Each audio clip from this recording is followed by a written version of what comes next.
de surfista também. Leva a prancha. Vocês compram em qualquer situação, circunstância. É um horror. É doença. Eu só quero levar 2 chocolates pra casa, Muca.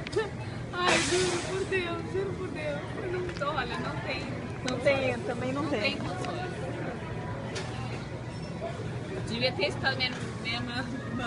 Vai passear. Eu falava, as meninas não sabem que verbo é esse, passear. Só existe As meninas. As meninas. Eu acho que isso aqui então. Dá uma olhada, a Lara já dispensou metade das compras, 5 minutos de espera. Você acha que ela compra sem necessidade ou não?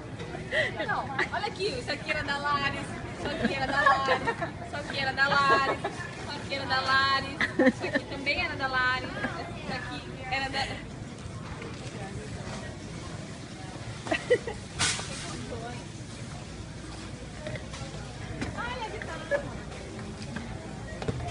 Posso só passar o meu creminho primeiro de $3?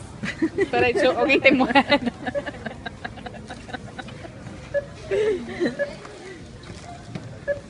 Faz o seguinte, paga aí as chips adiantado que eu pago o meu creme.